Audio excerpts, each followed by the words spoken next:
So y'all know that I love Ready to Love, and I always review that show. And that's what we're going to continue to do, okay? But I need to add some more shows.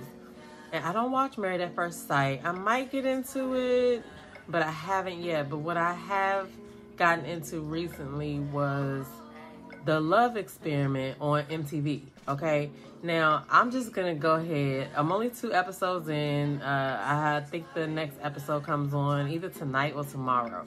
But I feel like Ready to Love has some competition, okay? Like, we know all of these shows are produced, right? But this one has some distinct differences that I feel like made me pay attention to the way that Ready to Love does stuff, okay?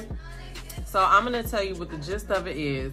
It's like a dating app come to life, okay? So imagine you walking into this big room.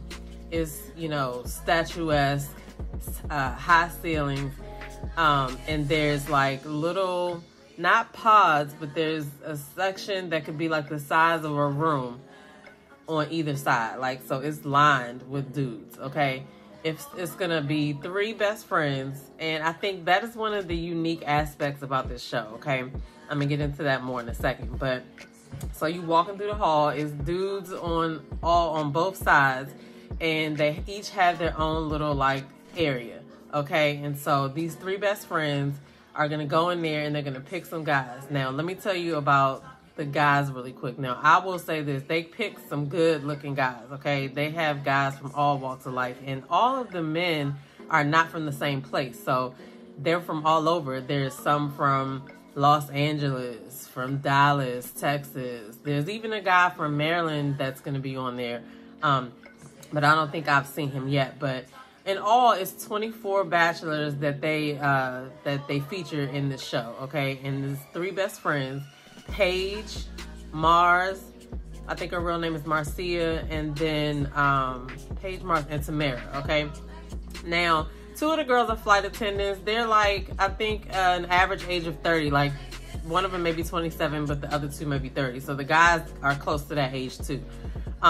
So everybody looks good on here. I will say that. Like, I'm loving this show so far. Okay, we're only 2 episodes in, but some of the differences also, and I'm not really expecting it to be like Ready to Love. I'm just taking out the things that I watched in this show that I'm like, I like that they put that in there, or that's an interesting element, okay?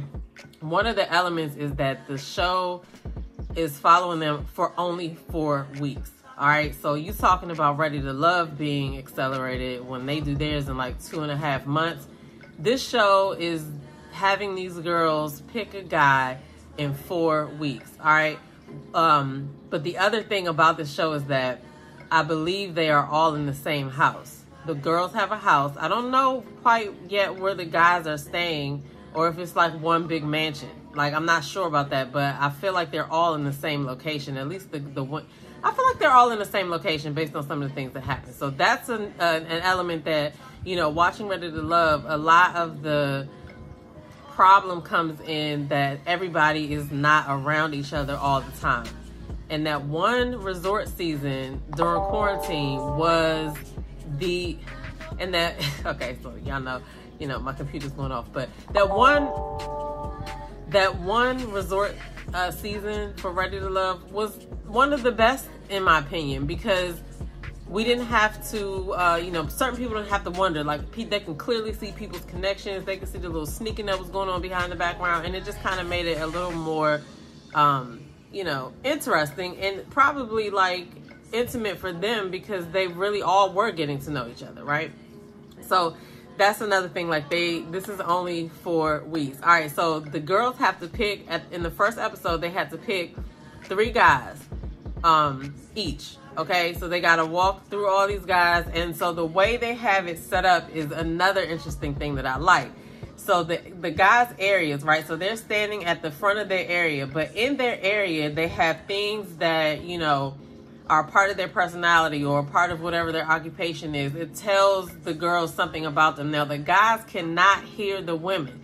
The women can freely talk about these guys or whatever. They have AirPods in their ears and they are listening to music, so they can't even here, but they can read lips, and a lot of them are trying to do that. So the women genuinely have to sit there, look at the profile, look at what is behind him in his area, look at him, and see, and then, you know, because they can see each other, they can make eye contact and things like that, so they can see if they got chemistry and all of that, right? So those bring different elements into it, because when you think about like Ready to Love, they don't know anything about the guys except for what the guys tell them when they actually get to talk to them. In this situation, they get to see all the guys and what some of their attributes and stuff might be before they choose to go on a date with them, okay? Also, they are 3 best friends. So the competition isn't with them. The competition is just strictly with the men. The men are all competing against each other. Because they're 3 best friends, so they're not going to fight over the same man. 9 times out of 10, you like somebody, that person's no longer even in my radar, or can never be in my radar, kind of thing for most people. Like, if you're, you know, if you're best friends, you're not going to be trying to date the same person. But anyway, that's another interesting aspect to it too. So, so they go through that first day, and each of the girls pick 3 guys, and then they get to go on a date with one, right? Now, when I tell you it's some of everybody in this show, like there's like a therapist, there's a pastor, there's a pilot, there's a lot of different men from all walks of life. So I like that too. So they get to pick one guy to go on a date. And while they're on that date with that one guy, they all get a text that they can stay on the date with this guy, or they can send this guy home and go back into the hall to pick a guy to replace him. All right, so that right there, the fact that people could get eliminated with the quickness, and they don't wait until like the weeks, because they only doing this for 4 weeks, that right there is another interesting element to the show. All right, so let me look at my notes, because I did take notes because I was enjoying the show. Like, so far, so good. All right. I wrote down who they picked, but y'all need to go watch the show so you can actually see these guys, okay? So they had like, before they picked a person, they had some speed dates, right? Which is something I think Ready to Love should do as well. Instead of having everybody try to meet one-on-one, do some speed dates to guarantee that everybody can get in front of each other. But anyway, after that, they picked the dudes for the first dates, right? So the first episode ends with a cliffhanger at the point where they get the text that they have to either send this guy that they're on a date with home, or go or stay with him. But they all, I'm just gonna go ahead and say it because this is just episode 1. They didn't let us know that until episode 2, but they all went back into the hall, okay? You know what they say, right? There's that little story that goes around about the husband store, where, you know, there's like 6 floors, and the first floor is like guys with jobs. The second floor might be guys with jobs and loves family, and so on and so on, right? It's supposed to get better. And then, you know, the story ends with the fact that women always go up to the top. And at the top, it ain't nothing at the top, okay? At the top of that story, in the building of that story, there's nothing at the top. And so you pretty much bypass all of these acceptable things, and you ended up at the top. So that's kind of how this came off to me. Like, dang, you get on a date with this guy and you have to make a decision, and you're gonna make a decision about somebody that's already in front of you before you go back in to see what is even in there. Because they do replace the guys that left, right? So when they go back in there, they'll bring new guys in, and they'll put in some old ones that they may have had, like, you know, a second look at the first time. I like it though. I like it. Let's see. All right, so we're gonna go to the second episode. All right, so the second episode starts out showing that they all go back into the hall, right? And so they get to pick one, they each get to pick one man this time. So in this episode, I was able to figure out that they are all in the same place, because they're waiting for the guys. They go back to this room, and they're waiting for the guys to text them. And they're all talking about, all the 3 best friends are talking about the guys, right? So then they get a text from, I guess, the house or the hall, and it says, do you want the guys to come over? So they like, yeah, you know, so the guys come over and they have like a little house party. You know, they're drinking, they're talking, they're breaking off in their little sections and having conversations. But the thing I also like about this is that it's 3 women, and each woman has 3 men at this point to entertain, right? That seems like so much more realistic than choosing from a whole bunch more guys. Like 3 people is a lot anyway, but the women pick the men, so they have men in there that they actually are attracted to. So that's the difference from Ready to Love. Like, you know, they don't get to pick the men that they're dating. So that, I mean, that's another element that I like as well. So they're all at this house party and they're breaking off into little solo conversations. And so in this process, there's a guy named Kenny. Like Kenny, I'll think of John B. if he had like a brother or a cousin. This guy reminds me of like a John B. relative, okay? He seems like he thinks that he's too cool for school to me. He isolates himself from the group whenever they were having the mixer, and then when they had the house party, he's still like isolating himself. So a couple of people call him out about it. Tamara says something as well, because that's her connection, and he like kind of reacts in a defensive way. And he's like, oh, well, you picked homeboy, so I was just letting you go see what he was all about. And then Tamara says that he didn't text her. And so it's like, okay, if you are one of 3 men that's trying to date this woman on a dating show, then you probably would have to text her, right? So that was kind of wild. But people's confessionals, they were saying that they felt like dude was being weird. And then they go back, him and Tamara go back and forth a little bit. And in the midst of them going back and forth, he's like, blah, blah, blah, homegirl. Come on, sis. And then it's like a record scratch. Like, what are you doing? Remember I said think John B, okay? Either way, it was kind of disrespectful because, you know, you are on a dating show. You're supposed to be showing interest, and she's, you know, you're isolating yourself, and come to find out you're mad because she picked somebody else for this first solo date and not you.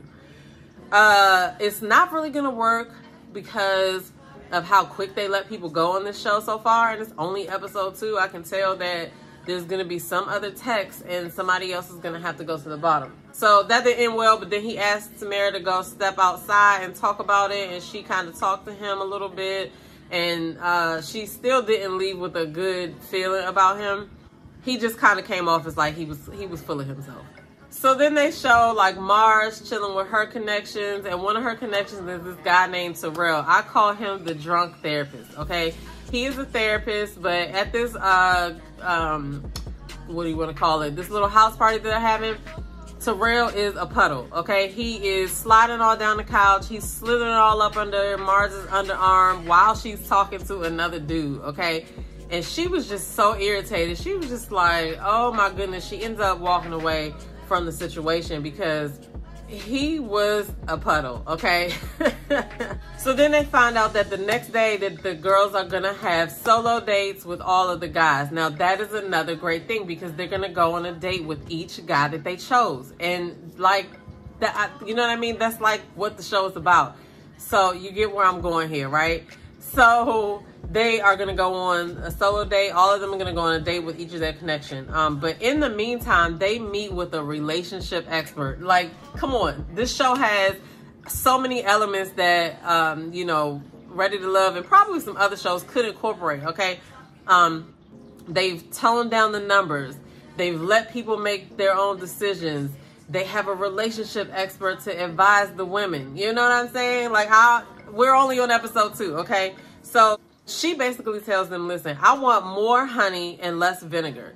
Instead of telling a person what you don't like, try to see if you can connect, right? So basically they were kind of well, not even they, I know Tamara pretty much was, like critiquing the men kind of hard, right?